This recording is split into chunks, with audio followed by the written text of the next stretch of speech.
Okay, welcome everyone to tonight's Water Pollution Control Authority meeting, Wednesday, July 21st, 7 o'clock on the dot. Thank you all for taking some time out this beautiful summer evening. The agenda has been posted. If there are no proposed changes to that, we will proceed as it is posted. Seeing none, the first item are bills and communications.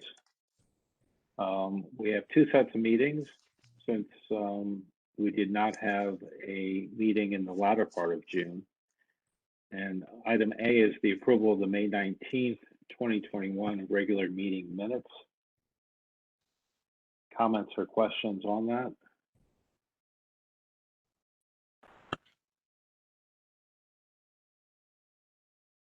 There a motion?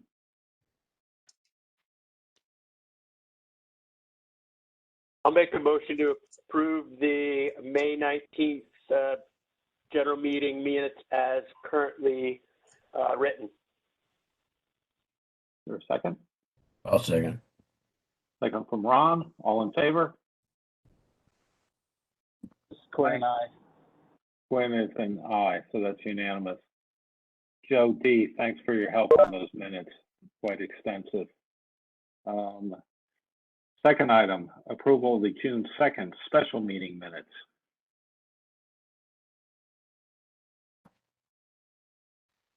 Comments?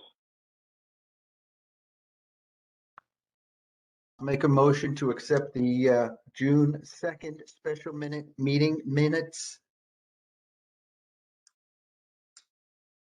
For a second? Second. Second from Christian. I think Christian beat you to it, Quinn, but thank you. All in favor? Aye. Aye. This is Quinn, aye. Okay. Matt, welcome. Good to see your face.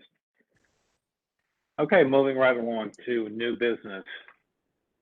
First item on tonight's agenda under new business is a discussion of the sewer use rate for 2021 to 2022 fiscal year. I'm going to turn this over to Joe, but I'm going to just make two comments. One is we're getting started a little bit earlier this year, a little bit, not quite a bit, but which I think is a good thing. We'll get sewer use data shortly. And the second point is, that said, we still need to approve this in like the next 60 days. Is that historically we have been approving increases based on the operating expense of the plant primarily, and then every now and then a small capital project. We now have some significant capital projects underway, more to come. Those are being bonded, but we still have to give some thought to how those bonds are both serviced and repaid over the next 10 or 15 years or longer. So with that, I'm going to turn over to Joe to give us a preview of how we should be thinking about this. Okay, thank you, Mark. Okay, so what we have been doing, as Mark indicated, is for at least the last 2 years that I've been involved, is we have three pieces of the rate. The piece that covers the departmental budget is obviously the largest piece. And then we've at least opened up a section to cover servicing the bonds. We haven't had any bonds to service yet, but this year coming up, we will have to service $80,000 of interest on the first two bonds that Fairfield has, the town of Fairfield has assigned, which is for the Sacred Heart Pump Station and the Force Main up there on down Stratfield Road. So that'll be the first thing we've got to cover going forward. We have no bonds beyond that yet, but as Mark said, the next one looks like it's going to be a fairly large one, and it's going to be the Hartman project specifically. So right now we are charging, our rate is $4.45 per bill. It's 100 Cubic feet. cubic feet. Thank you. And we need to cover at minimum the $6 million worth of department budget. Now, we've always covered the gross department budget, which gives us a little play in the numbers. Usually the gross to net, the revenue generated by the I&I, et cetera, it's about been 400,000 or 500,000 consistently over the years. But I still propose we do cover the full gross budget and let whatever money comes in really go to our fund or go to some other expenditure. So that's what I'm recommending. In that gross number, the 6 million number, we have, as I said, the 80,000. I talked to Caitlin, who was the controller for the town of Fairfield. Bill and I had a meeting with her. It was a different meeting, but we brought it up. And this year coming up, the 2022 year has to cover $80,000 worth of interest, as I said, on those Sacred Heart bonds, as I call them. So I ran some numbers. Now, as Mark said, we do not have the usage numbers yet. And I'm going to ask Bill Norton, because we don't have Chris anymore, I guess, to see how we can go forward and get those numbers within the next month. Is that a possibility? I know we have a vendor that does it for us from Aquarian. Yeah, well, Aquarian supplies them to, I think it's QVH or something, Yeah, an outside vendor that does the calculations for us. right, That converts it from the CCFs to our user rate. right. And So is it you, that's who Bill? the town has hired to do that. Chris is still involved. I'm sure, Oh, once he gets back, that he will continue to do that. then I will send an email over to Chris and I'll copy Okay. everybody, just asking him to initiate that process. But I ran some numbers, hypothetical numbers using last year's usage rate. The average usage rate for the 2021 year, the year we've just finishing, is 105,000 cubic feet. I don't know how to say it. I keep stumbling over that. For the average user. Okay, that brought the average user bill to about $467 for this past year that we've just passed. So now we have a number of ways to go forward. I ran some numbers using that average with a 3% increase. And I don't know if I mentioned it, current year rate is $4.45. I've used that at a 3% increase, which brings it to $458, bringing the average bill to $481 versus $467. As you can tell, it's about a $14 increase. I ran it at 4%, which would bring the rate to $463, and that would bring it up to $486 or a $19 increase on average. And then I ran it at 5%, which would be $467, which would bring the proposed average to $490 for the year, which would obviously be a $23 amount increase. So those are just three scenarios I ran. I don't know how everybody else feels, but I'm just throwing the numbers out for the discussion. And then I also want to mention that our minimum, if we have I forgot how many, 3,136 people we have that do not reach the minimum number of affecting the rate, and we've charged them in the past year $150. That was raised from 2 years ago when I started doing this, it was 125. So somewhere along the line, over the last 2 years, we've raised them $25 as a minimum. And there are 3,000 people that just pay the minimum. So we have two different rates to discuss. I mean, the bigger rate is the one I was talking about, the one we currently charge $4.45 for. So with that said, I'll open it up for discussion as to how people are feeling. Joe, what were the three numbers you gave as far as what the typical increase would be for a consumer? You want to say typical increase? When we were at the 445, we did not raise it last year. Mhm. So the typical, that was a non-typical year because of the pandemic. The Okay. town, if you recall, we had a discussion, they didn't raise they didn't raise the real estate rates. So we thought we'd stay in line with that and keep our current rate. So we're coming off a year that we did not raise the rates. Okay. Joe, They've been Ron, they've been all over the place over the years. I've looked back. Yeah. Some years are bigger numbers. Probably what Mark mentioned, I should have mentioned, in 2 years, we'll be paying another bond, the full bond for the Sacred Heart project, which is 6,000,001. And we'll be introducing the hardening project, which will be 62% of a $7 million number. So another $4 million. Yeah. So we have to talk about how we're going to smooth that over, you know. We Yeah, wanna raise it. the reason for my question is there was the last one you gave was, I believe, $23 for the average bill, Increase, yes. and the one That was a before that, 5%. that's 5. What was 4% again?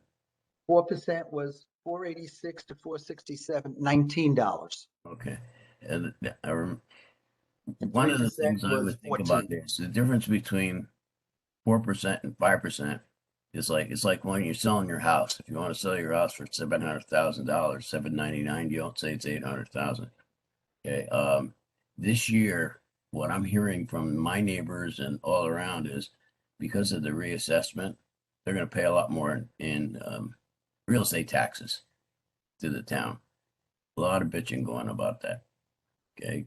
Whether the assessments were good or bad, it just means there's money out of your pocket going away. My vote would be for the 4%. hey, Joe, how do the usage numbers for 2021 compare? Did you look at 2020? They were flat year over year. Okay, good. 20 to 21 were flat. I was concerned about if we raise the usage from 2021 to 2022, I could see it actually either dropping or staying stagnant, as 2021 is a little bit of an anomaly that everybody was home the whole time. As people start leaving their house, I could see flows potentially decreasing as opposed to increasing. So I just wanted to make sure that we're not assuming higher usage than what we would actually get. So. Right. And all I wanted to do, Matt, is get this on the table for a start to discussion. Great observation. We got to look at a rate. Once we get this from our vendor, we'll be able to see where the consumption is, and then we'll have to adjust again if necessary. This is the opening salvo, basically. Great question. But to Matt's question, I think what we saw too was we had people staying home that we assume we're going to go to work now. Right. But we also had a lot more students coming into the universities that weren't there. That's a good point. So, you know, the parking lots at the railroad stations were empty, but so were the parking lots at the university. So. Right. No, I'm not proposing we do anything without seeing those consumption rates first and have a big discussion on that as to where we see them going. This is just to initiate the discussion, get it in everybody's minds, get everybody's thoughts out. So as far as obviously this is different than my professional background, but my professional background is in asset management. And so, I mean, this kind of fits right in line with it. I've got a couple questions related to our capital improvement program and how we've kind of forecasted out 5 to 10 year outlook, and how are we kind of, I mean, it sounds like through by budgeting based on gross and not incorporating the I&I stuff, we're building some sort of a reserve, which is great. I'm happy to be hearing that. But I'm curious, I mean, obviously you've already alluded to the 80,000 that's due next year, and then the couple million that's due the year after. Obviously my preference would be to have gradual rate increases year after year versus, oh, we're not going to do anything this year, and then next year somebody gets hit with a 20% hike or something like that, because obviously at some point we're going to have to pay for the upgrades that we're doing. And so doing it as gradual as we can is the best way to do it. So. And Matt, one thing I've neglected to mention in talking to Caitlin, we have just under $10 million in our bank account. Okay. So we have built up a small reserve under Mark's tutelage, under Mark's direction. So this is Quinn. I sort of agree with Matt a little bit. I think, and what you said before, I think we need to sort of like look at it and try to smooth it out as far as the increases for the hardening project and, you know, the other project that you just mentioned. A long time ago, I think it was, I don't remember who it was putting together a spreadsheet for us, and they essentially figured out what we were going to what we were going to spend in the last, I think it was 20 or 30 years. And what they did is they showed us what would be the absolute highest rate in order to, you know, pay for everything. And the board here was like, okay, it's better to raise the prices early now and cap off at, you know, a 7 or 8 or 9 figure rather than wait till the very end and all of a sudden it pops up to 12 because we haven't, you know, we didn't smooth it out over time. And we have had those discussions in the past. You know, what is good, you know, based on the forecast, what do we think the highest number is going to be, you know, per 100 cubic feet? Right now it's 445, but we were seeing other projections. I think 9 was the highest on the spreadsheet before. Yeah. You're right, Quinn. Yeah, we had 495 was a number we had thrown about last year, if I recall, simply for the same logic, Quinn, that we wanted to, we were looking forward to how much debt bond servicing we were going to be doing. So I think we need to do the same. Bob Mayer, unfortunately, who supplied that sheet to us, just so you know. Yeah, there was actually a study done, Joe Michelangelo had it in draft form, where a third party was hired to assess this very issue. And it showed, I mean, we've talked about debt service, but we also have to talk about amortization. We also have to talk about our relative kind of debt ceiling at the WPCA. And if we are going to do a $50 million plan upgrade, you know, at some point in time, we're going to have to stop bonding and actually pay for some of this with cash. So I think tonight's conversation is a great starting point. I think we should revisit that analysis. Joe, did you ever? I kind of stumbled across a copy of it. It was never formally shared with the WPCA, and it never went past draft form. So I can see if I have a copy of it. I don't know the proper protocol is in sharing that. Not even sure if we paid for it. But the analysis I think was fairly sound. And we have to get our minds around. I don't think any of us want to serve on this commission and eventually leave this commission with a WPCA that's saddled with an enormous amount of debt.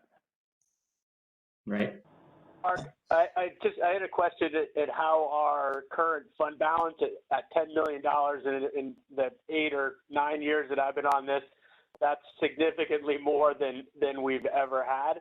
So how can we use that to help smooth when we're looking at long term? How do we make sure that we're using that in a manner that is appropriate and so that our ratepayers are seeing that we're putting some skin in the game along the way and not just trying to take their pound of flesh every year. So.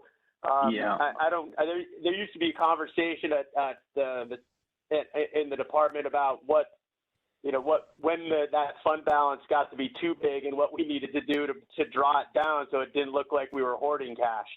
I think there needs to be a balance in between the cash that we have and the rates that we're asking people to pay. Yeah, that's a great point. Yeah. I think Joe and I were we were called into a Board of Finance meeting a couple of years ago, and we were told more or less to stop hoarding cash and spend some of it. And then about a year ago, we were told that, hey, we need that cash on the balance sheet to maintain our AAA rating. you Right. guys just keep bonding, it's only 2%. So I think that we as a commission need to decide what is a prudent reserve, and get some guidance from the CFO, both our CFO and the CFO of the town, who's going to say if we're going to bond this and get a very favorable rate, how much cash do we need to have as a reserve? Yeah, We're fortunate that we have Joe on the commission, and we're in good hands. So, and I would also like to pick up on Ron's point. We have to then go out and defend any rate increase. When the numbers are starting to look like double-digit numbers, which I remember about, 3 years ago, Mark, we went up 13%. Yeah. Well, Roughly. usage dropped that year also, so we were kind of making up for both the drop in Right. usage and trying to build up reserves. But the pushback at the time was, you guys aren't spending money, so don't go raising Right. additional money because you might spend money. Well, the fact that we're now spending real money. Yes. To that point, as far as defending it, so in my experience, the easiest way to defend it is not the percent increases, but a comparison of peer-to-peer utilities. And so do we have insight into neighboring towns' rates versus ours to show that we're ideally, if we're lower, and so we're going up to them as opposed to we're already higher and we're going even higher? Because that's the easiest way to defend it. Yeah, we have a good picture of that one. That one, we're in great shape with that analysis. Yeah. Ty and Bond did an overall state report. Okay, and good. We are below the average. Right. And also, we always look at the treatment plant coming in, and we looked at Eastern Turnpike and the Harding project. But there's still 7 other pump stations out there. We have the East Trunk Line. We have the Wetlands Crossing. There's several other large capital projects besides the treatment plant Right. that are going to need to be done over the next several years. Yeah. So go ahead, Joe. No, go ahead, Matt. I'm going to just try to wrap it up. So I was going to say, with other utilities, a lot of times I'll do somewhere between a 20 and 50 year outlook based on estimated useful life of assets. And then really though, focus in on the 5 to 10 year plan. That's the part that needs to be somewhat detailed in terms of what you actually expect to happen. Obviously, the further you get out beyond 10 years, it's a guessing game. It's for high level planning type of purposes. Like if we're replacing if we're doing huge upgrades to the treatment plant right now, then we're anticipating that most of those assets, most of that infrastructure is going to last for plus minus 50 years. But as you get to the 5 to 10 year outlook, that's going to be fairly consistent with what's actually going to happen over the next 5 to 10 years. And that's what we really need to be looking at. Can we afford those with our current reserves and our current increases and the revenue that we're generating, all that type of stuff? And if we can't, then that's what we really need to use as our basis for the curve of this is why we need the increases and this is how we compare to the neighboring utilities, all that kind of stuff. So. Okay, so this is the discussion I wanted to have as the preliminary discussion. I'm coming away at least with 2 follow-ups that I need for the next meeting. One is to make sure we have the usage report. So we see what our consumption is, what our basis is for the part of it. And the other is I will put together a list of our projects, our estimated capital projects over the next, I'm not going to go out 50 years because we don't have it, but I'll go out as far as the plant, which is 2024, at least at this moment. That's where it was on the waterfall, and put a list of the projects and their estimated value so we can see going forward what we have to cover as far as each the cash flow for each year. And then we could determine working backwards how much of an increase we want to do for this year, next year. So we're not looking at 20% increase, 3% increase, 15%, back and forth. Right. So does anybody else have any information they need that I might be able to gather for the next meeting? Because I think at the next meeting, I'd like to put it on for a full discussion and maybe even call for a vote if we've got all the information we need. I agree.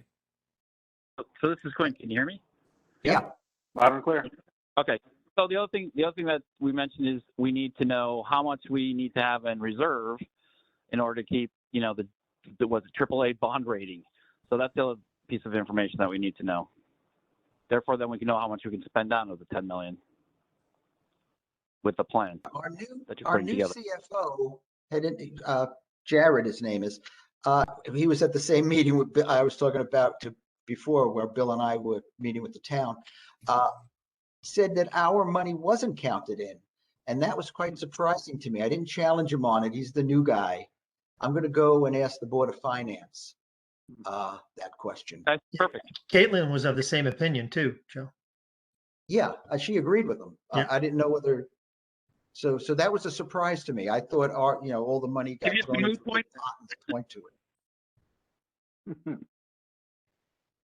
I'm sure Joe will find out for us. Joe, thanks for that. And we'll move forward with that in August. Hopefully the usage data gets scrubbed. That usually takes a few passes before we get reliable numbers on that.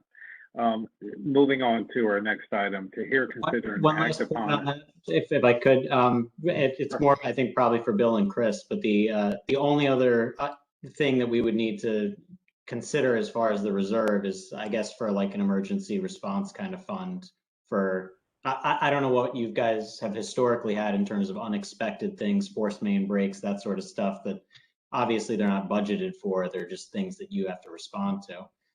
Yeah, we didn't have any until you just said it, Matt. Yeah. Obviously you want to have something to cover contingency, unexpected risk, that sort of stuff. Yeah. So, Yes. Yeah, we And- also, Matt, come up with some smaller projects that we decide to fund from our reserve studies and things like that. So we also have to keep that in mind, not only a Right. major break in a line. yeah, but we do use some of that 9 million. It's not always sitting right. Yeah, to Quinn's point, obviously priority one is maintaining our bond rating if it impacts it in any way. And then two is what we actually use for it on an annual basis. Right. And that's it. I'm done, so you can continue. Anyone else? Okay, we're moving on to the memorandum of understanding,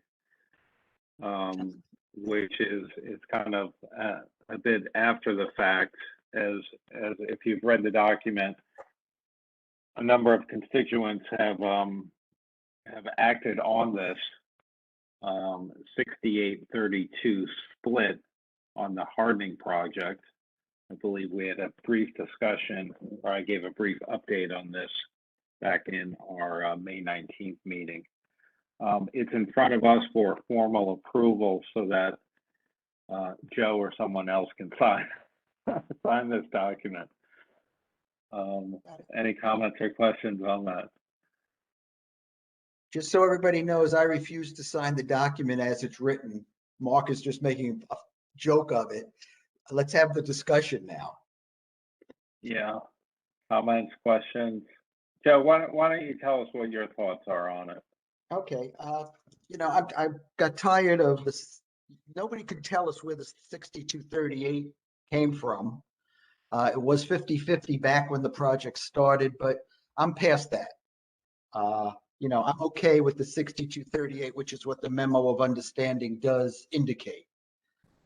Where I do have a problem is in the 7th paragraph down, whereas this will, if we sign it, we are responsible for all the costs on an overrun. This project is not done yet. And the only thing it's proven to me is it continually finds issues and continually we're spending money on this project. This limits, it talks about the 60, it talks about the 6238 split, which is fine with me, but it limits the town's liability at this point to the town's not spending any more money on this, and any other cost overruns belong to us. That's where I had the problem. I'd like it to read the whole project splits 6238.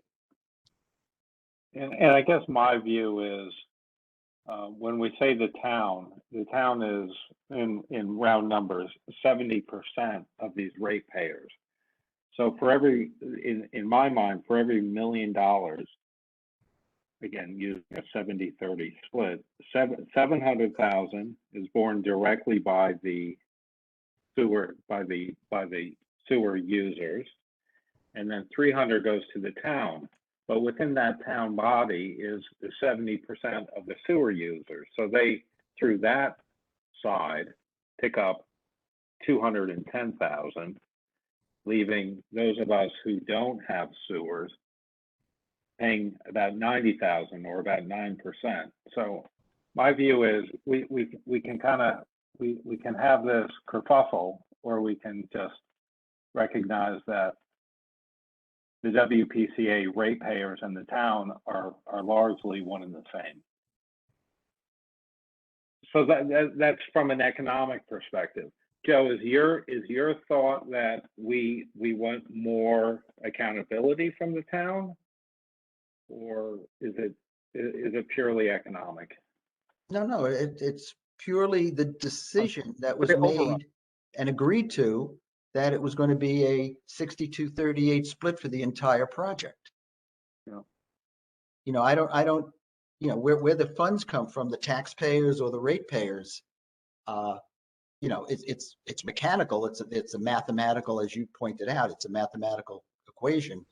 But if I've agreed in the past to pay part of a project, I expect the project to be the total project, not at a point in time, put a freeze on it. From my point of view, I'm not going to spend any more money, and I just send it over to my partner to pay the rest. Yeah. I Yeah, mean, I understand. you know, I And- was and- already upset from the 50-50 agreement we had originally, that they moved it to 62-38. Now they want to freeze and say they're not paying anymore. You know, that's my problem. Yeah, I got you. Anyone else? So Is the, anyone not? Please. I have the same problem. Quinn has the same problem with the last paragraph and the last sentence on page 1. Right. That's the paragraph. Okay. so the costs for this are the result of soil contamination largely. Largely. How much Yeah. I haven't been there lately, and so I guess in terms of a follow-up question on that, that risk of overruns at this point, how much more digging, how much more like poking around is necessary at this point? Or are we at a point, I mean, it was mentioned that all the pylons are in and all the steel is in. And so are we at a point now where the vast majority, you know, are we at 90% of the digging, 99% of the digging, right? And so I guess that to me is what the crux is. How much risk does that last paragraph put us at this particular point in time? And how much do we fight about that percentage of risk at this point of time? You know, it doesn't feel good to know that the town's not willing to ante up at the, you know, if something were to happen. But I guess it would be helpful to better understand where the project is in terms of its finishing point, and give us a better opportunity to sort of judge the risk that we're taking in signing this MOU as it's currently written. I agree. If it's a semantics thing, then even if I don't agree with it, I'd be okay with it. But if there's a legitimate risk, I'd want to know that before agreeing to it. I agree with Matt. What I can tell you from right now is all the steel is in, so there's no more digging along the shoring steel. That was where most of the contaminated soil came from. Right now, they're doing the road work, whereas they're not really digging anything. They're actually bringing soil in.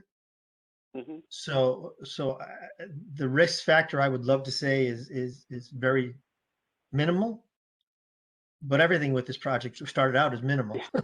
Yeah. I'm not comfortable telling you that there won't be any more expenses. Right. You know, But there's one big item that people keep bypassing, and it's the landscaping. Right now, they were talking about this project will not cover the landscaping between the steel and Fairfield Beach Road residents. So if they come back and say, hey, we want you to build a park in between where the steel is and our houses, the town is off the hook. That's on us. If the town agrees to do that for the residents, those are the things that scare me, keep me awake at night. But wouldn't that be a separate project at that point? Like, I mean, can't we? It's a line item in their budget here. Yeah, but I think that was part I of thought- that was that last change order. Right. And I think we were looking at eliminating the Gabion wall Right. and then going ahead with the grant that the fire academy had gotten to do the planning, To do the That's- plantings, right? the plantings. Yeah. That's the last thing that I remember was being Right. discussed with that. That's what I agree. we agreed to on the project side. Once the neighbors see that, I'm concerned, and then it becomes political. Mhm. It's got to be, it's negotiated between the neighbors and Brenda. And she turns around and says, oh yeah, I'll do all this for you. It's on us based on this MOU. So, I mean, but I guess Yeah. that's where Nothing it to gets do with into the hardening project. right. That's where it gets into kind of. I mean, if you look at this from in terms of a legal document, it gets into the gray area. Like I would say that that's no longer part of the project because we rejected that scope. Yeah, let's not go off on that tangent. Look, I think we can say that we're not willing to sign it as is. I think I'm personally conflicted. I don't derive much benefit from this hardening project having a septic tank, but I'm willing to participate in the expense. But I would think that if we took a hard line and said, there may be, I don't know, pick a number, $1 million in cost overruns, and we want the town to pick up 32% of that, or $320,000. We may be starting a fight that we don't necessarily want to start. We're going into a $50-60 million plant upgrade, where no one has said who's going to pay for that or what that split is going to be. And so do we want to fight over $300,000 now and create a difficult negotiation over how we pay for a $50 million plan? I have gotten unsolicited feedback from folks in my neighborhood that they don't want to participate in the payment of that. That's a good point. If my septic tank goes, it's $20,000 or $30,000. You guys, the sewer users aren't going to participate in upgrading my septic tank. So think about whether or not we want to engage in this. Yeah, but between the low risk of additional change orders and the point that Mark just made, I would be inclined to sign it. I mean, it seems like it's a low risk for cost overruns. The landscaping notwithstanding, I guess, is a potential risk item. But.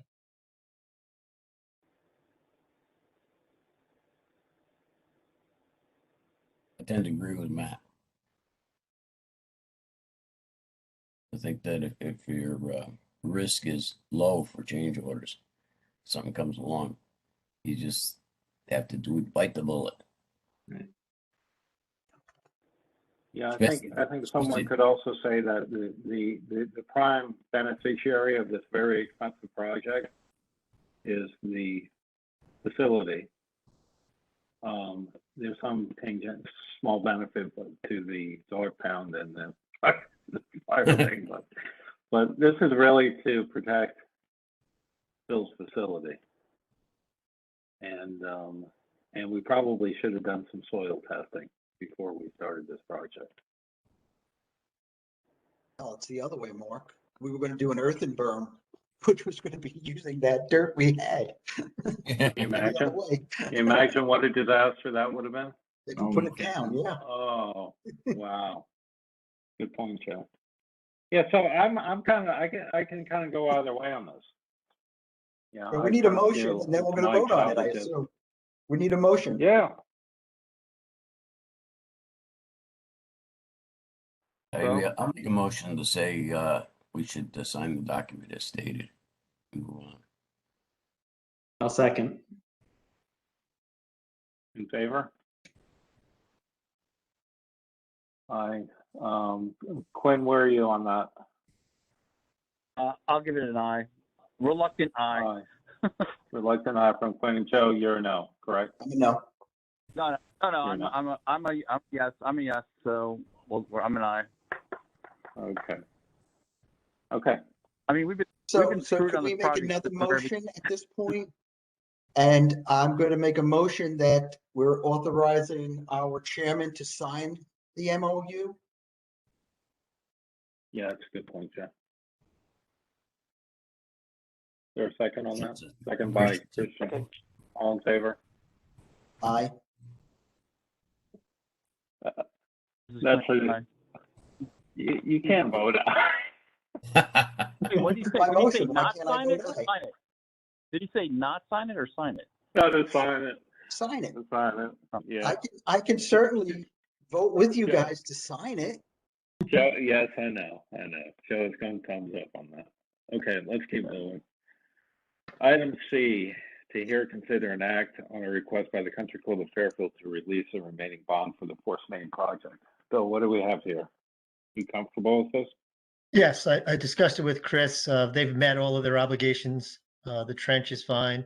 We've had no incidents of problems with what they've done. So we have no problem with the release of their bond. Great, I'll Is there make a a motion? motion to, I'd like to yeah, I'll make make a a motion to release the remaining bonds to the Country Club of Fairfield for their Forest Main project. Second? Second by Matt, all in favor? Aye. Aye. Quinn, aye. Okay, unanimous. Item D, to hear, consider, and act on a sewer use adjustment for 374 Westford Drive. Bill Norton. Chris had sent this to me. He said that this family was out of the house, and the leak occurred within the house. They were away. There was no one in the house.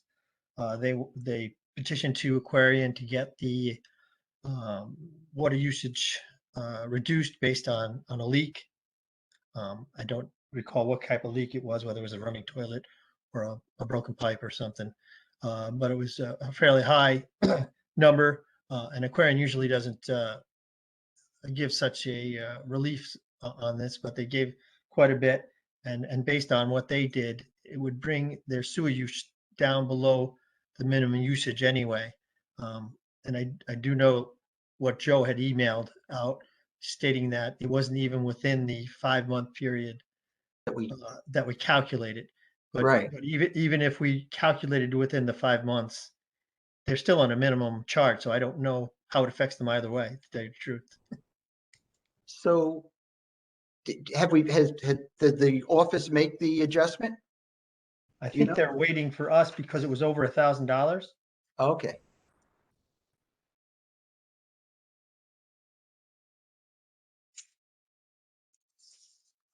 My question, guys, was because we calculate the usage based on November through March.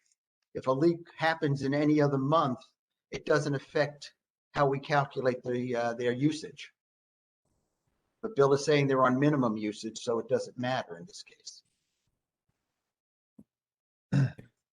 But I don't know how their bill was over $1,300 though. So that's the calculation that Chris was talking about. And that's why the correction was needed to be made by the board because it was over $1,000. But my problem is still the same. When did this leak happen? To that, and to add to that, Joe, because this happened to me, and I know my leak was not part of the 5 months. Right. So I didn't get an adjustment because I got an adjustment from Aquarium, but I didn't get an adjustment from Right, other because it's towns. not in our calculation. That's my question. Yeah, the other thing that I don't see is I know with me, twice this happened to me. Once because it was a PVC pipe, and the second time they actually had to put in a copper line. You have to present to Aquarium that it's been fixed. Mhm. Okay, so whoever was the vendor that it could have been an Aquarium vendor also that this is found a leak in the toilet or something like that, fixed it. Okay, but I don't see anything on that sheet of paper there that indicates that it's been fixed. Yeah. Unless I'm I'm reading it willing to wrong. take that at face value that they had it fixed. I don't think anybody wants to have a leak of that magnitude without fixing Yeah. it, but The documentation though. yeah, Yeah, yeah. No, in the 8-page document that goes along with this, All right. there's a receipt from a plumber. Okay. I guess Answer my question. right. I guess my question is, within that same set of documents is an email stating that they've been trying to Yes. hold on to the property and they, can't, haven't been able to pay for upgrades and the depressed real estate market. It doesn't jive with them not being in the house. Yeah. I guess, and then also the bill, the Aquarian water use history has like the 12 months of usage. So if they're claiming, I guess I don't see the leak there. If they're claiming it was a leak. I don't see why they're coming to us. I mean, if the leak happened other than those 5 months, Yeah. then the bill is the bill. Yeah, that was my point I wrote to Bill and Chris about. Yeah. I was trying to get No, clarification. no, you're right to flag it. I think, Christian kind of was all over this. It's Yeah. steady usage for a number of months, and I don't understand how they would qualify for the minimum, a minimum bill. Right. Well, Maybe they have another bill for 2001 that we're not, that isn't in here that they meant to put in that somehow shows that they decreased the usage from, the 123, the total charge of $123 to something significantly less than that. My suggestion is we ask Chris to bring it back in August. There's certainly not an overwhelming, any sort of case to be made for approving this based on the data that's in front of us. Unless somebody sees something that I don't. Yeah. Unfortunately, I'm at a loss here too, because I didn't realize that these came in. The first email was October 27, 2020. And then, the response to this from Aquarian was on, November 4th of 2020. So it was before that time period of the 5 months that we used. So I did not ask Chris about that. So I'd have to, I've got to get together with him and see, what this all comes out Chair, to. I'd But like to make a motion to table this to the next meeting while we gather some more facts. Is there a second? Can't make that motion. But, Second from Ron, all in favor? aye. Unanimous. Thanks, guys. Yeah, nice work on that. Item E, to hear, consider, and act on a 2-year time extension for 131 Beach Road, the 40-unit residential building. Mr. Norton. I talked to Chris about this. They've just not, I guess, gotten everything approved that they wanted to, to start the project. So they're asking for the extension. Is this the old Mason building? Yeah.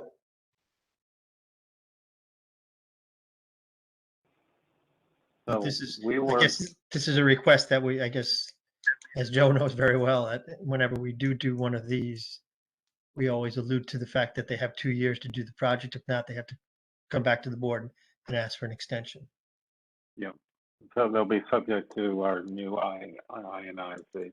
Yeah. Do But we have anybody? did- Do we have any, I'm sorry, Mr. Chair, do we have anybody on the line that is because I'd like to know whether the project is going to change in scope because of other zoning and historic zone changes that they're going to be required to make probably. No, okay, that's a good point. So they have a approval from us for a 40-unit residential building. Anything more than that, they would need to come back.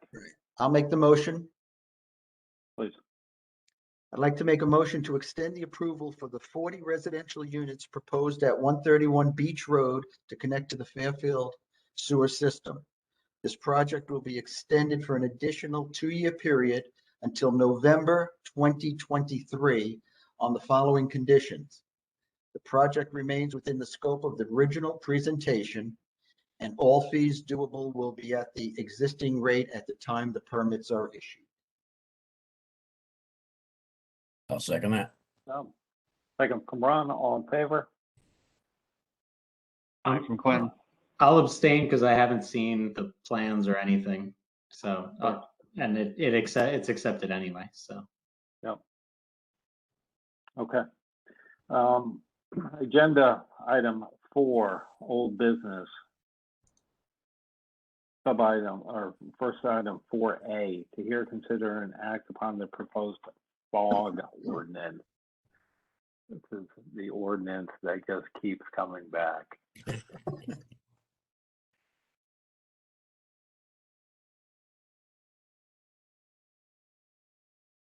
So I know Chris has been the receiver of some feedback on this. He has redlined those proposed changes. Any comments or questions?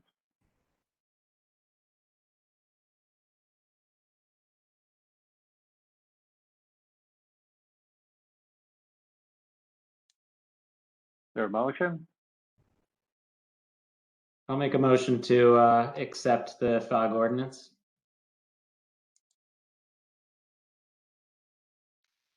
Second? Mr. Quinn, I'll second. All in favor? Aye. Aye. Aye from Quinn. Looks to be unanimous. Next item, I believe we have Tim Warren with us. The update from Tim regarding the environmental testing for the Carriage Drive sewer extension. Tim, are you with us? Hold on one second. Can you guys hear me okay? Loud and clear. All right, let me get face going here. How you guys doing? We can you just hear made me? it through the fog ordinance, so I think we're doing really well. Great. Well, here, I'll start this. So I did speak with Chris. I didn't realize he was going to be here. Tim, you're breaking up. Tim, you're in pause mode. You're buffering. Oh, okay. Here, maybe you don't need to see me. Can you hear me better if I just take the camera off? Yes. Yeah, it's better that way. Let's do that. So a lot's happened since we spoke last. We've got signed documents from 5 of the households on the street that they want to participate, and we went ahead and ordered the environmental test, which was completed. I sent the results off to Bill, to just so you guys can look at those. You can, send them around. We did the site survey work, which Chris DeAngelis, who's designing the sewer line, had us outsourced with a guy that he works with all the time because they're swamped. They finished the survey work. They sent it off to Chris, and we gave Chris a deposit for finishing the site design. He's a little backlogged. I kind of hoped the design would be done for tonight, but he needs a few more, probably maybe a week or 2 on that, he said today. But everybody's on board, and we're moving ahead. The results of the environmental test were really positive. No big red flags there, but I'll leave it to your collective eyes to see the report, to sort of confirm that, and that's where things stand. I think Chris is he kind of already started the design, as you know, so he's going to finish things up with the hard numbers from the survey, and we should be moving right along. I'm not exactly sure what to call the phase we're in right now, but I wanted to update you guys just to let you know that the trains are going along pretty good.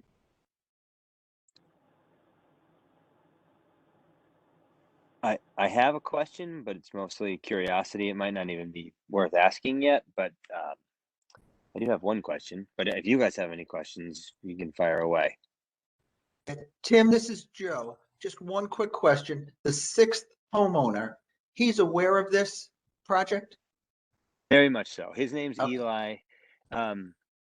He's just a little bummed because I think 2 years ago he completely redid his septic system. They graded the front of his yard up because after the B100 they had to do that a little bit. And so, I mean, he's got a 40-year system in his front yard. No, Tim, I just wanted to make sure that he's not going to come back and say, hey, to us, he didn't know anything about it, what's going on. He's in the loop. 5 out of 6, you said, voted for it. I just wanted to make sure he is certainly aware of it. Yeah, we included his property in the survey work, which he was fine to do. So, Okay, thank you. sure.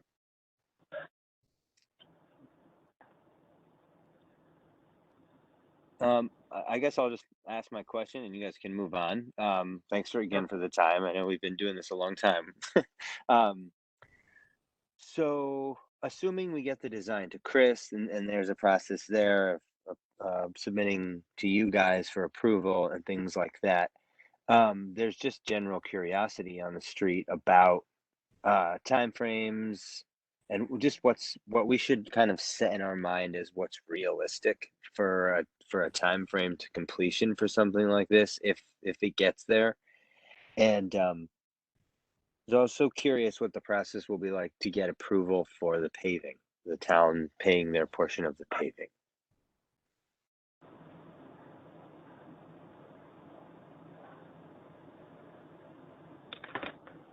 So you guys you've got the survey complete and your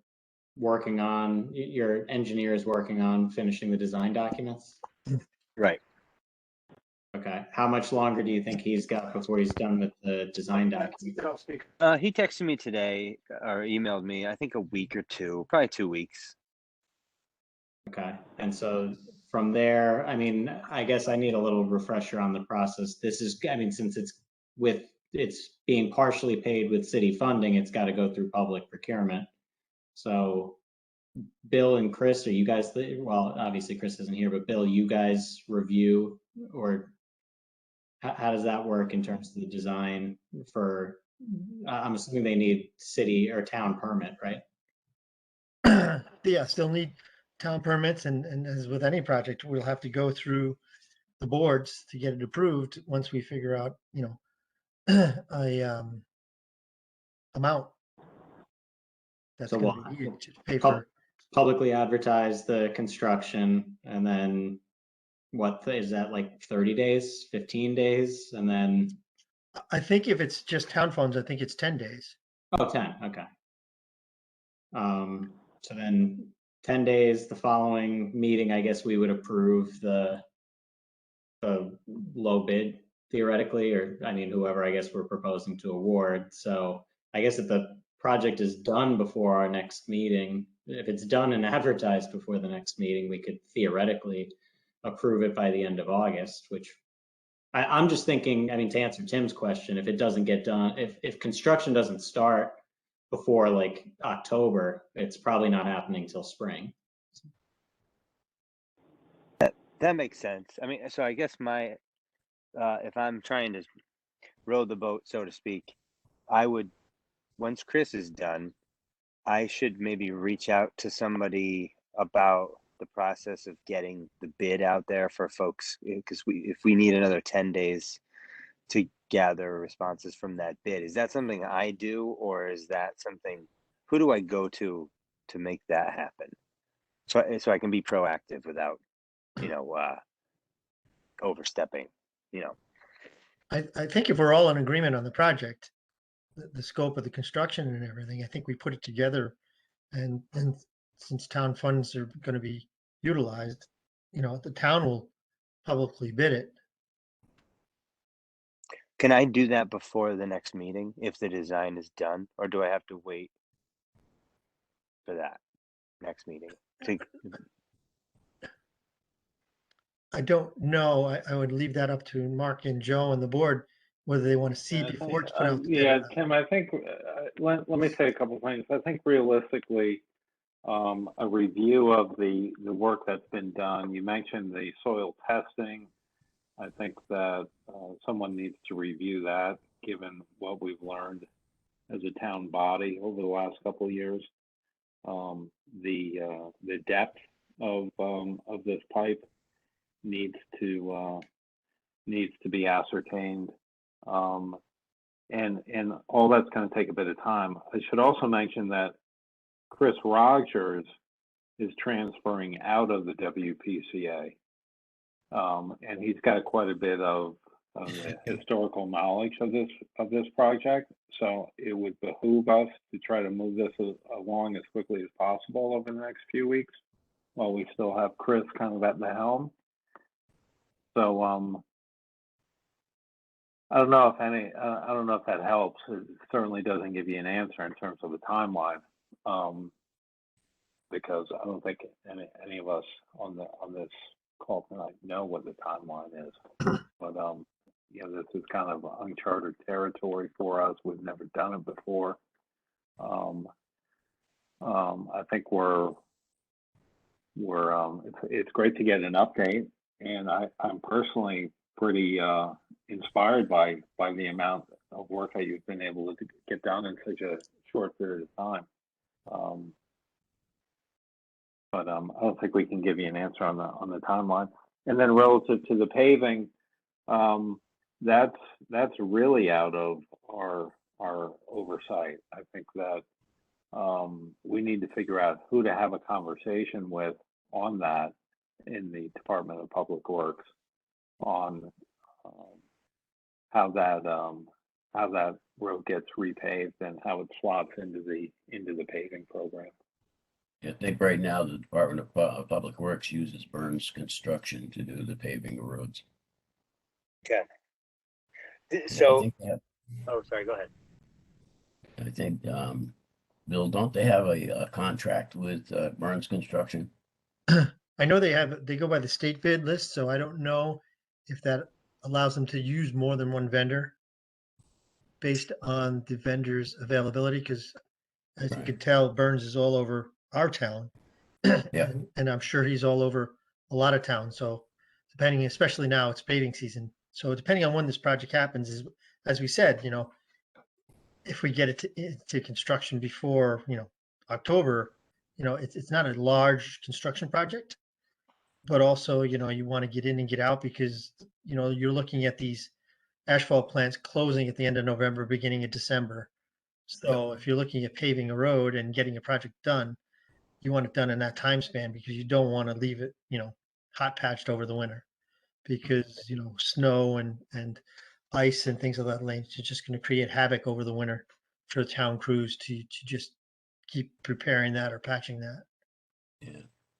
Okay. All right. Well, then that makes sense. So in the moment when Chris calls me and says, "Hey, the design is done," should I? Oh, can you guys hear me? Okay. Yes. Yeah. Oh, okay. Should I contact Bill or Chris, I guess, and say, "Hey, can we get this out, to bid for the project so that I can bring that to you guys in August?" Or I think what you have to do is if Chris DeAngelis gets the design completed, I think we need to meet and talk about it and go over it to make sure. I mean, he's familiar with the town processes and stuff like that, but we'd still like to go over it before, anything, goes out to bid or anything like that, and And we'd like to get it to the board in a presentation that's approvable, rather than going to the board and something, then we got to go back again. So let's Right. get it correct the first you, time, Bill. so that when we get it to the board, all they have to do is approve it, rather than, well, it's not where it needs to be, it's got to come back again. Yeah. So, Okay, that makes Yeah. sense. Tim, Um, does that, the design work, I think I know the answer, but that includes, the laterals from the house, from the private homes and how those are going to be connected?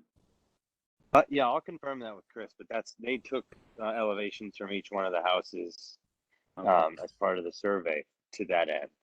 So, Okay.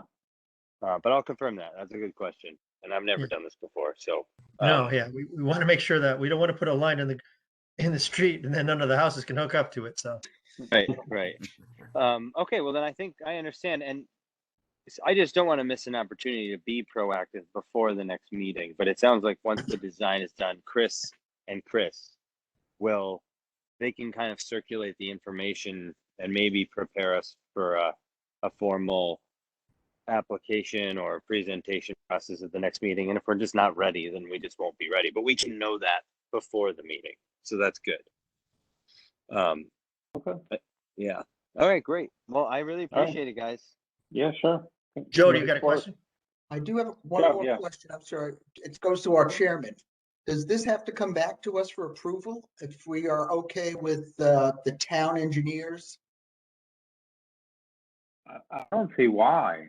It That's my would. I mean, the framework that the framework that you have really put in place so far, I think, kind of covers the metes and bounds of what's in front of us. I think that it's now the internal mechanics of what we're discussing in Right. terms of this going along, but I haven't heard anything that would cause us to need to go back and revisit the policy that we've approved. Right. So, I agree. I would think if Okay, anything, the Bill- only thing would be approving would be the contractor once he's selected, right? Just to approve funding for the project. I don't know that that's a WPTA commission. Oh, is that not even us? Okay. I don't think so. Right. Then I Unless guess there's they're on the no reason to approved come back to us then. so basically what I'm hearing is if the department is okay with everything and everything meets town ordinances, we can go ahead and proceed to publicly bid the project to find out how much funding we will need. And then we can go ahead and get on, say, the Board of Selectmen, Board of Finance, and RTM to secure the financing to go ahead and proceed with this project. Yeah. Yeah. Good point, Joe. Yeah, I mean, I personally suspect that something will come up that we'll need to opine on, but I'm hopeful that that's not the case. We put a lot of thought into and a number of discussions about how to frame this, so feels like a good framework. So fingers crossed. Hopefully, Tim, you're not talking to us on a commission level in August, and you're moving forward. And I would encourage Chris DeAngelis to get in touch with Chris Rogers next week when Chris Rogers is back from vacation. Right. Okay. Yeah, and that's what Cool. Chris DeAngelis plans to do. So, all right, guys. Well, thanks for everything. Yeah, sure. Thanks, Have a Tim. good meeting. Stay well. Okay. Thanks. You're welcome to stay. Thanks. Okay. Yeah. Item 5, update on current projects, which there are a number. Bill, the floor is yours. Okay, we'll go in order. It's nice to say that a project's completed. The transformer, as stated by Yankee Electric, took probably less time than they anticipated, both ordering and getting in and doing. So, and it was at the budgeted price, which was nice. And everything went according to the way it was planned. We shut down. We ran on our generator for the 4.5 hours it took them to take the old unit out, install the new unit, rewire the new unit, and make sure everything was configured and tightened right, and then it was taken out. When they did remove the old unit, they lifted it and you could see all the rot on the bottom. So it was just, a matter of time before that let go. And then all of the oil was going to leak out of that. And then it would have been much worse than it was. So we caught it in time. Some of the guys at the facility that noticed that the oil was leaking did a good job. And now that job is complete. And now we have another transformer there that's going to be there for another 20, 25 years. Congrats. Yeah. Bill, can you take it off the list? We Let's can get rid take it of off the list. Yep, projects I'll that are tell Chris complete. off. Yep, Off the We'll list. take- off the list. Finally get one off. I've got more to put on, so that's why. I'm asking. Yes. B, the status update on the wastewater treatment plant generator. I did send out some pictures. The generator has been put on its pad. It's placed. The gas line has been run, and it's ready to be hooked up. It's not hooked up just yet because the wiring's not done. But all of the work that was needed by Burns, who was doing the work for the gas company, has been done. The line is run right to the generator pad. One of the last things to be done will be hooking the gas line up to the existing line that comes from the generator. All the electrical is being run now and taken care of. They are looking at different options of ways of hooking it up. Obviously, what they asked, oh, you can be out of power for an hour or so, right?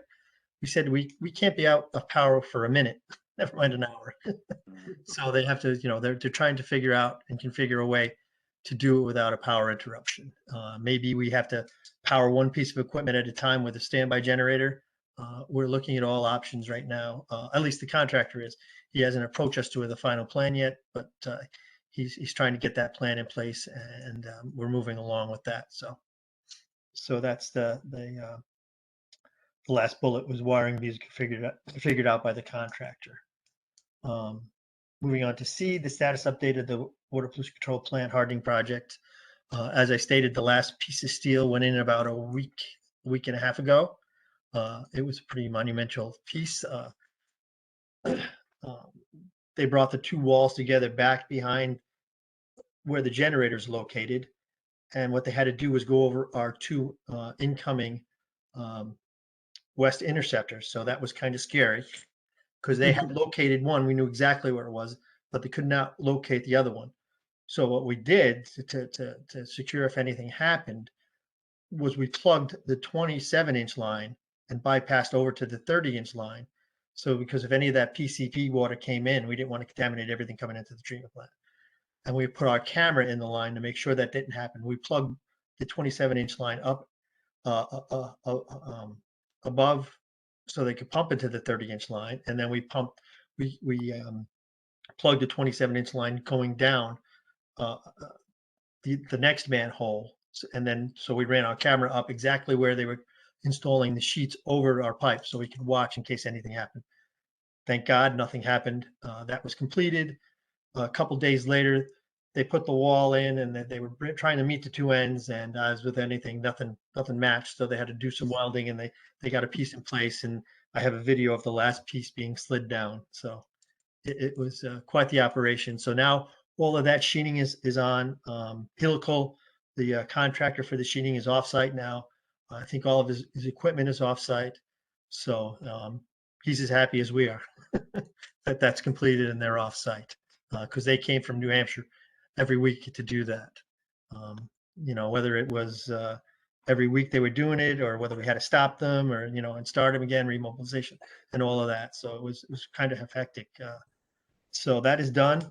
Anybody that has been down that road has seen that the roads are completely torn up at the first gate for the treatment plant and the last gate of the treatment plant. The road work is being done, and basically all the structural work for Helical was done before the road improvements, and now basically all that's being done is the raising of the roads, the putting in of the storm drains, and once that's completed, the gas lines and the water lines have to be raised too, because if any repair had to be made to those lines without raising them, they would have to go out 10, 12 feet down to get to them.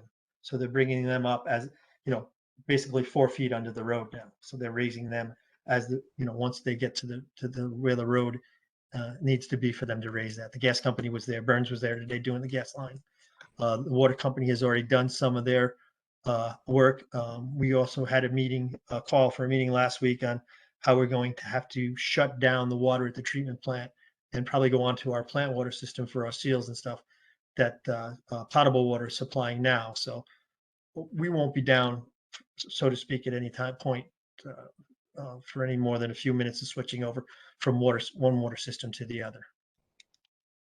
So, and the reason we use the clean water for these systems is because it's clean and doesn't have any kind of small debris that these mechanical seals get eaten up with and last much longer with potable water than they do with plant water, and it's much more cost effective.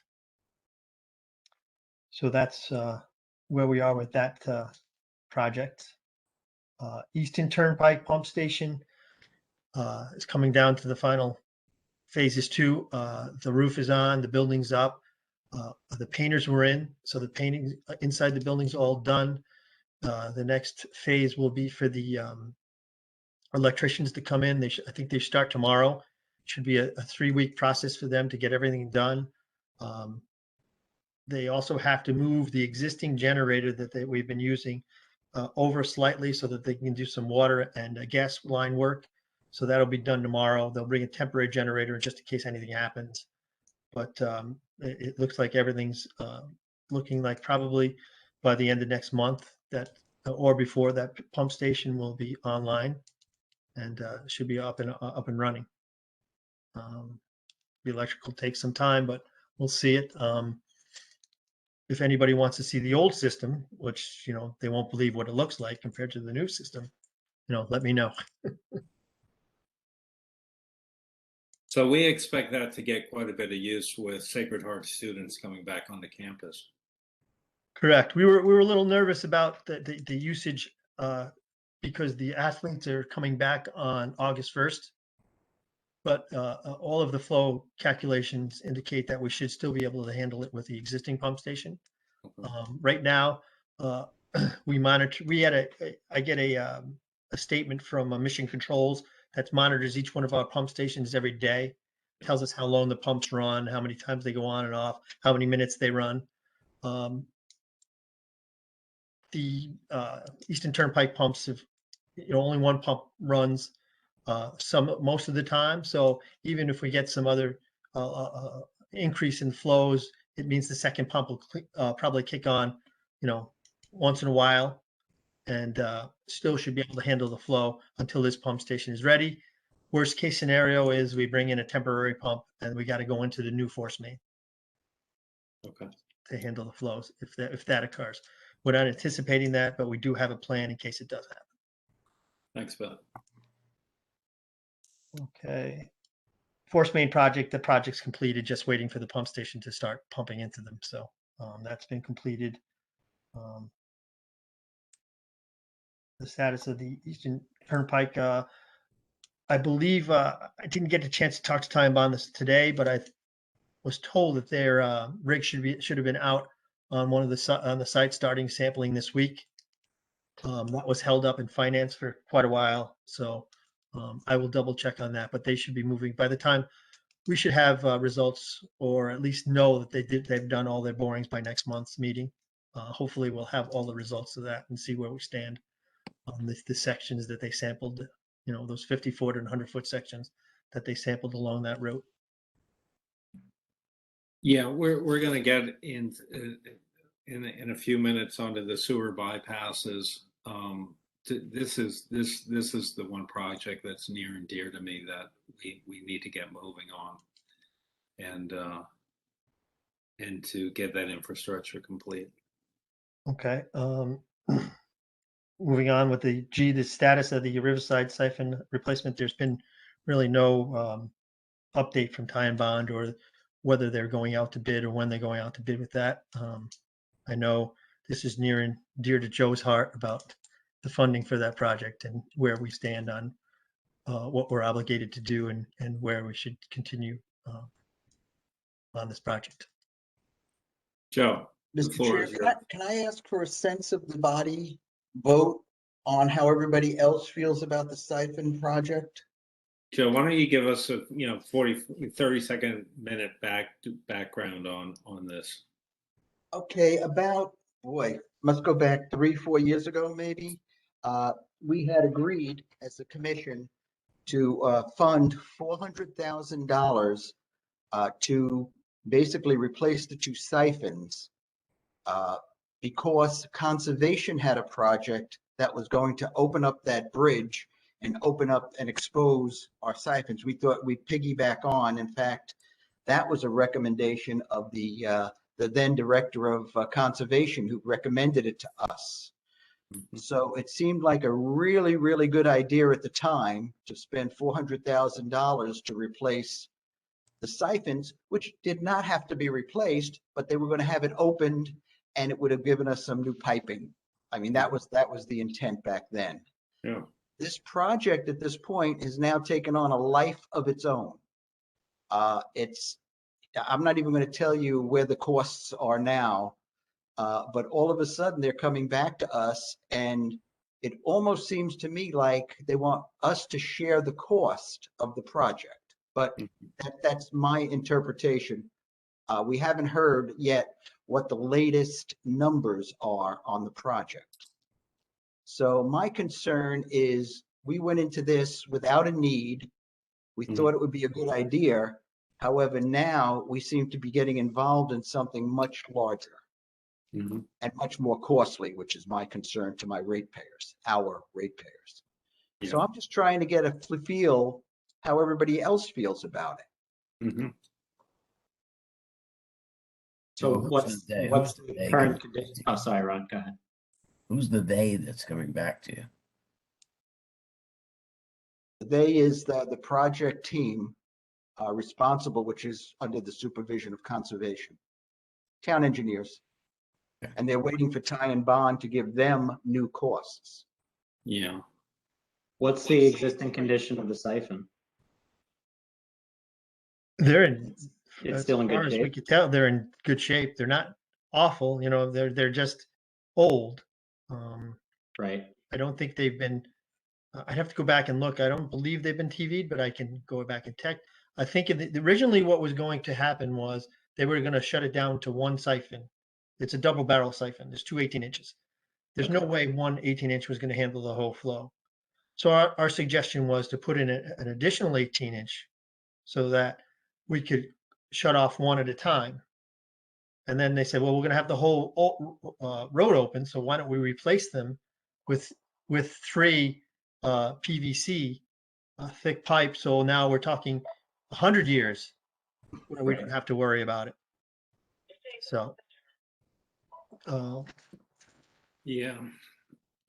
My personal concern is more of we have a very limited resource of engineering capacity at the town level right now. And I know that there's work being done to try to augment that this project is not the highest priority. Not I wouldn't even say is a medium priority in my mind. It's the interceptor that we just talked about. We have the Metro Senate Station project. We have the hardening project. We have the plant upgrade. This is really low. So it's not in my view, not just an economic point, but it's more of a mind space issue. So to Joe's point, my sense is that I am not favorably inclined to approve any more money for this project. I agree with you. yeah, and just sorry for the interruption, but to get back, we were going to replace the pipes, and then what happened was they were going to shut the whole road down, and then they were going to try to replace everything at one time. So then it was going to be 6 weeks of bypass pumping. And once you get into bypass pumping, you know how the costs just escalate astronomically. So, And so wait, so that's where it went from $400,000 to some of the numbers they were talking about now. okay. So conservation had the 6-week time frame. Obviously, replacing the siphons is at most a couple week project, right? even? But depending on, what they were looking at. I mean, I think the initiative of this project were the tide gates, really, not the siphons. So I Okay. don't know, where their, project timeline laid. All right, well, our friend Jerry Allison is over on conservation, so I would imagine it would behoove us to have a conversation with him and get a sense of their thinking on this. Anybody want to give him a call? I'll do that. Okay. I mean, yeah, I agree with what Mark had said. It sounds like it would be a nice to have kind of project, but it's obviously just, it's not necessary, so. Okay. What's Okay. Is there a estimate or a sort of figure that the conservation has mentioned that either has been thrown out here at a meeting or that you can throw out here? That I don't know what the difference between what we've approved and what they're throwing out is. It was over $700,000. $700,000 difference, or No, it goes total. from 4 to 7. Four to Total. 4 to almost, probably, if you everything in, probably almost 8. I think it was in the high Okay. 7s. So- Kristen, it came back almost double, almost, not quite. Does conservation have a form of funding? Just curious. No, No. gotcha. That might explain that. Okay. All right. Moving on to H, the outfall repair project, Ty and Bod has done their soil analysis. They've given us their report. That came back favorably, nothing really earth shattering.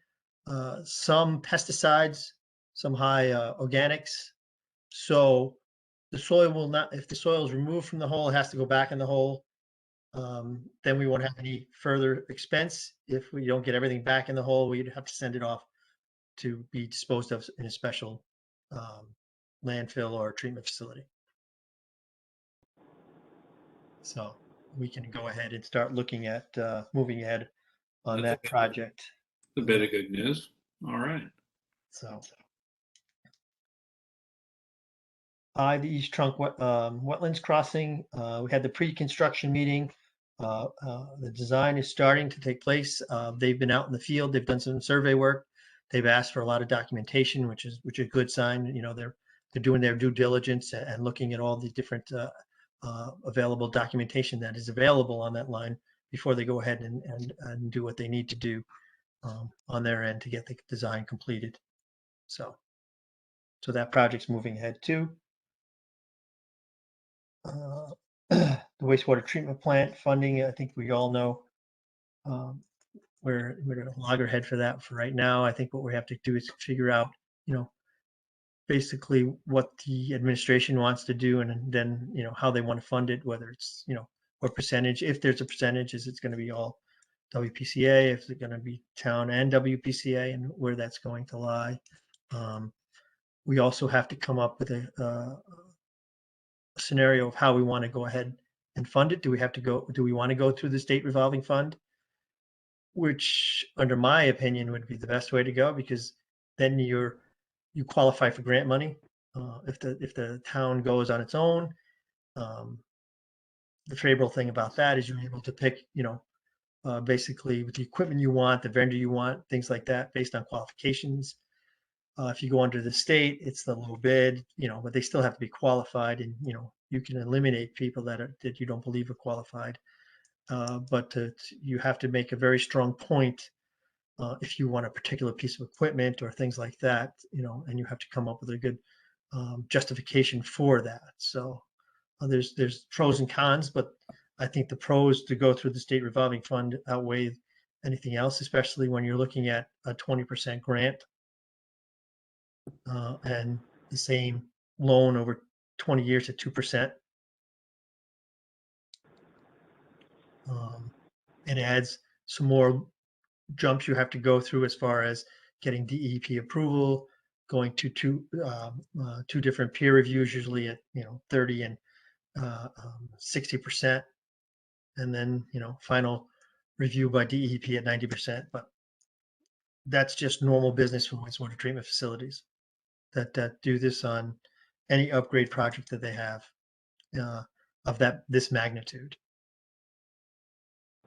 Bill, Yes. can you share with the commission, about a month and a half ago, about 6 weeks ago, about midnight or so, you were working with Kristen McCarthy Vahey. There's the potential of getting some additional federal funding, which is being funneled through the state. And we talked about 2 projects. Can you share Yes. that information? Yes. Joe was nice enough to put me in contact with the representative, and we talked about the 2 projects I think that we were looking at were the East Trunk Line and the wetlands crossing, or any other project we could do, and that she didn't think that we'd be able to reach the treatment plant because it just wasn't ready. They really wanted shovel ready projects. So we were looking at, obviously we have the design done for the East Trunk Line, and the wetlands crossing is probably the next one that's going to be ready the quickest. So we talked about those and some of the cost analysis with that. But I haven't heard about any money coming from the state because I don't think any money's come from the federal government to the state. Right. So Kristen got back to me recently and she thought September would be the earliest we'd hear Okay. anything. So that's Okay. the state is expecting something. I think some of it might have been coming from this infrastructure bill that's hung up yes. in Congress. So Yeah. And we've been hopefully we trying. can get our little hands on some of that money. Yeah. And I think, as Matt knows, there's a lot of organizations out there like NIWEA, NUIA, and all these organizations for wastewater treatment facilities that lobby for this money to come to these areas, whether it's New England and New York, and to do a good job of saying, we need it because these are the oldest sewers lines in the nation. The Northeast is were the first people to put sewer treatment plants and sewer collection systems in place, and they are very old and need this money greatly. So hopefully, and I thank Joe for that. And he was apologetic about the time, but that never has to worry you. You can call me anytime. It was an emergency. We had to get Bill out of bed to get it done. Believe me, I wasn't in bed, but I appreciate the call and talking to the representative. It was nice. Yeah. Well, the commission appreciates you providing that information. We may not get it, but certainly it's not going to be because of Bill's lack of effort. Yeah, it was encouraging to watch. All right. Well, thank you. No update on the upper East Trunk Line. Obviously, we want to get the East Trunk Line done first to take care of that. There's no sense in taking care of a pipe above one that's just going to be, a log jam. Mhm. The microgrid, that's another project that was based on the hardening project and the hardening project had to be at least started and gotten to, and so that this project could restart. Once this project restarted, it was impacted by the PCBs also. So we took care of that in the last few change orders. So that's all been taken care of. The conduit runs and the trenches for the pads for the switchgear have all been dug. They were all just about ready to start doing the pours and runs for the conduit. And then we had the 5 inches of rain. So they were all like basically pools. So now they're draining out slowly. And as soon as they're drained out slowly, they'll go in, put new soil in, compact it to the point where it needs to be compacted. Then they'll put the cement pads in. They'll do their conduit runs. They'll cement up the duct banks. And then we should be on our way with the microgrid projects too, and all of the other things. Schneider Electric was the engineer on the project, and Yankee Electric were on the site the other day, going through everything they need to do and to get this project up and running again. A lot of that project, all of the conduit and stuff was run prior to the start of the hardening project. So once they start hitting the ground running, that shouldn't be long either to get that project to completion.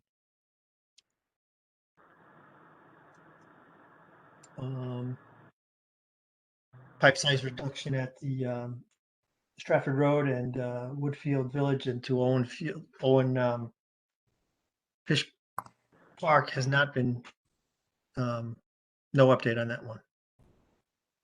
Bill, later on, separately, I'd like to talk to you about that one because one of the concerns I have over the Owen Fish is right now they put in a new gas line, Burns did, from the street to the red building. Yes. But the waters for toilets there, my understanding, it's not a septic system, and it's not going into our wastewater. It's a bucket, and my understanding, well, right now in the back is where the playground is, and there's a lot of people that use that. So they use the bathroom that's right by the edge there. So does the cops, and so does any construction workers. They just use the bathrooms. Okay. Separate topic. I'll talk to you later about it. Okay. All right. Anytime, Ron. Joe, did you want to suggest adding a few projects to I this? wanted to certainly suggest adding one, if I'm permitted to, the Thorpe through Ruane pipe that we Mhm, keep dealing with Cinto. mhm. I think that needs to be on our radar. Yeah, yeah. Okay. As I said, I'll let you take one off, but we got to put one back. It's okay. No problem. I think, as we all talked to before, we voted and allowed them to go ahead and do their infrastructure work on site to see if it has any impact Right. on our line. And once Nothing has that's, to be done with it yet, Bill. Just let's not lose it. That's all. No. Put it on the list. no, yeah. absolutely. Okay. Yeah, yeah. I suspect we may learn a thing or two on that pipe situation that we can extrapolate from on the Metro Center project. We're gonna all learn a bit about lining pipes. Well, we'll either learn how to line them or replace them. That's what both of those projects will be looking at. Yeah. The Unclewood Road, I think that's still the same status. They're looking at zoning approval and other things to try to get that pipe run around the post road. That's going to be a nightmare to try to get through all those utilities, but we'll see what happens. Phase 3 and the phase 4 of the I&I projects. Phase 3, we're completing right now. We've done some of the grouting work, a lot of the TV. The lining is one of the larger lining is supposed to happen tomorrow of the longest stretch that they're supposed to do. So that'll be taken care of tomorrow. There's still some more work. You saw some of that work that they did in the Rooster River. So if you saw those pictures of those manholes that were raised, I sent kind of almost time elapsed. You saw when it was dry, then you saw it was wet, it was halfway up, and then it was almost to the top. Now, if those manholes weren't raised, they would have been under that amount of water. So all that water would have been coming in those manholes. And there's probably several other manholes that it was coming in. So that was the big concern. And like Mark talked to before is the overflows. And that's what causes those overflows is the inflow and infiltration into those pipes of the East Trunk Line. Where we go in previous years, we'd have 1.5 inches, 2 inches of rain, and then we'd see overflows. We were up to 3.5, 4 inches before we started to see some of that water coming out. And so that just means that we are getting some benefit from all of this I&I work that we're doing. And I think, we'll see it more and more because several more of those manholes in the Rooster River have to be done and some other things like that, so that the elevation of that water doesn't just seep into those manholes and just, that's millions and millions of gallons that, our flow went from, and it was pretty dry. So we went from 7.5 to 8 million gallons up to 27 million gallons that day. Wow. So that's all rainwater getting into the system.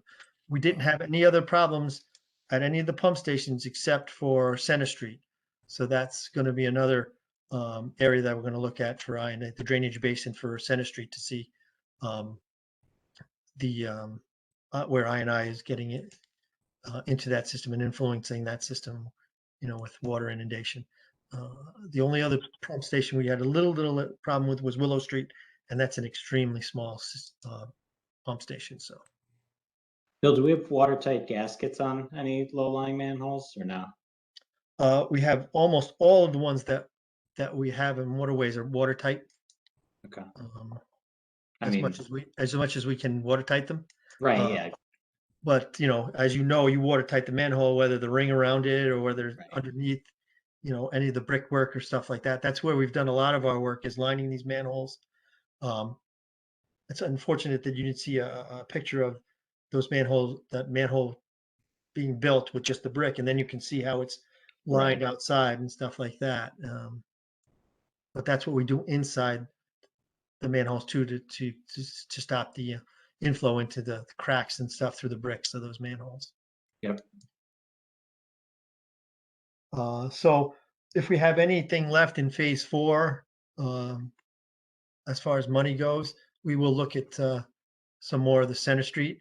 And if not, that'll be part of the phase 5 work that we'll probably go ahead and look at the continuation of the I&I work through our operating budget. Okay. That's basically, Mr. Quinn, can you repeat what you said before? It went from 7.8 to 27 something? million gallons. right? Yep. Right. To 27. 27 million gallons per day. Right. Okay. So that- basically we were treating 20 million gallons of water. Well, yeah, we wish we were treating all that, but that's kind of a segue into the sewer bypass section. Yes. Well, we were treating 27 because that's what was making it to the plant. Yeah. Anything that goes out of the system, that's what's not making it to the plant. That's a And the good other point. good thing was that we had no issues at the treatment plant too. We didn't lose any solids. We didn't lose disinfection. Just for analysis, I get a call from Manny Westport. He's the superintendent of Westport. He said he went from an average of 1 million gallons. He's got a smaller treatment plant, obviously, to 9 million gallons. And his UV system, his disinfection system, couldn't keep up with the number that his parameters are set to meet the state parameters. So we had to report that as a bypass and things like that. So, but he said he's never seen flows like that, even during the hurricanes, Irene or Yeah. Can you imagine what happened in Bridgeport? well, see, that's a different kind of animal, and Matt knows that because they have what they call combined sewer overflows that just release it out into the sound. Yeah, I heard from some of my fishermen friends. They weren't real excited about that. No.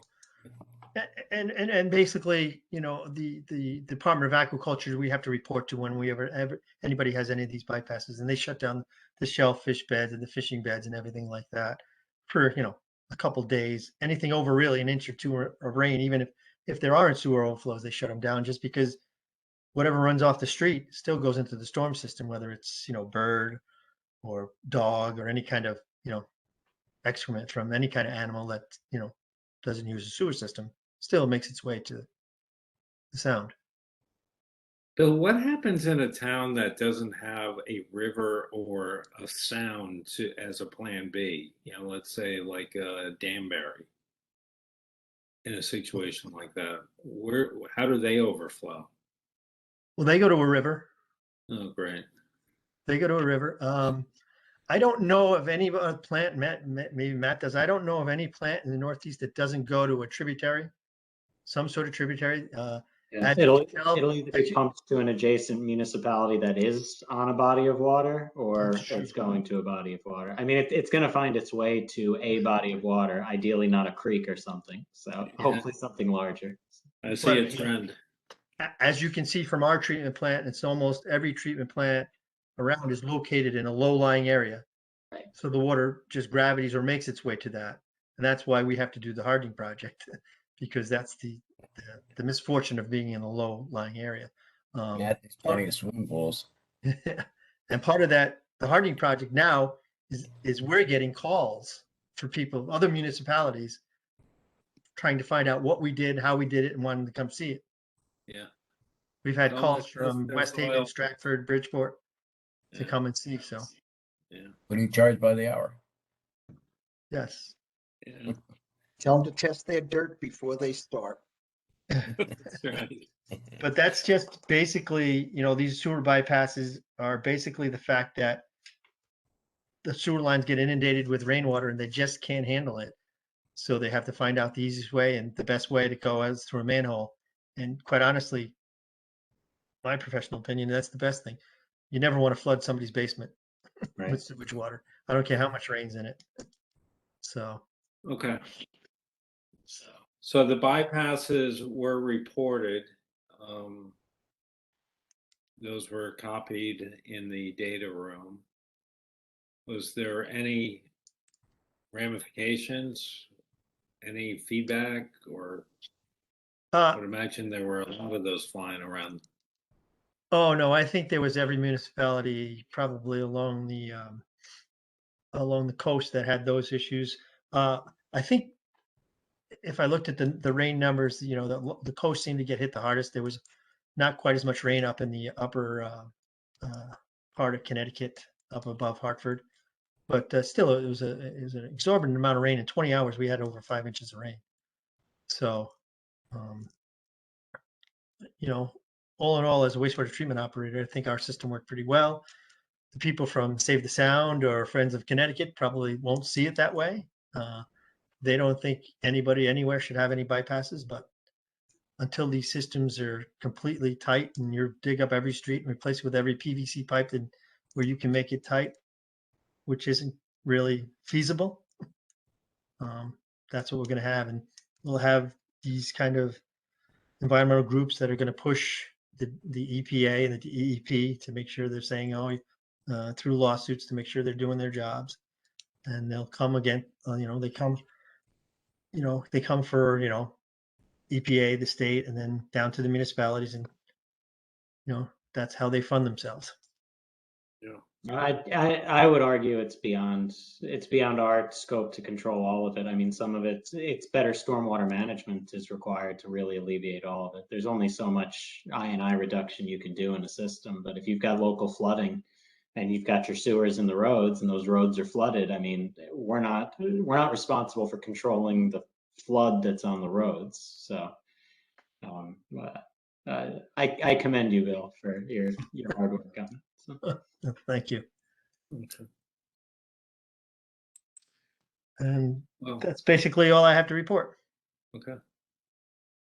Solid job, Bill. Okay. You got a lot Good going job. on. Very nice job. Nice work. All right, fellow commission members, thank you for staying with us. Almost 2 hours. Move to adjourn. Hey, before adjourning, one question. I haven't made it down to the wastewater treatment plant since joining the board. Is there any opportunity to do any kind of site visit? Ideally get to actually meet you in person, since we haven't had any in-person meetings yet and that sort of stuff. So. I didn't know you existed besides in a computer screen.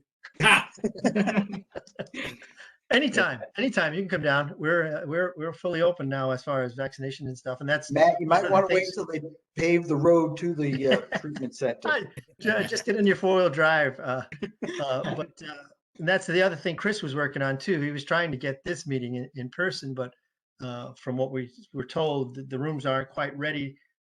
We could meet, but then it's about the public being able to see us and things like that. So they're trying to outfit the rooms so that they can, have us in person, but everybody else virtually. Yeah, let's hope by September. Okay. Well, yeah, we're good online. I think we're even better in person. Sounds But Matt, good. anytime, just let me know. Yeah, I'll shoot you an email, and hopefully sometime before our next meeting. Perfect. Comments, questions? Anyone? Motion Make to a adjourn. motion to adjourn. Joe. Second, Matt. All in favor? Aye. Unanimous. See you guys in Enjoy August. the rest of the summer. See you in August. Yeah. All right. Good night, guys. Thank you. Take care. Bye.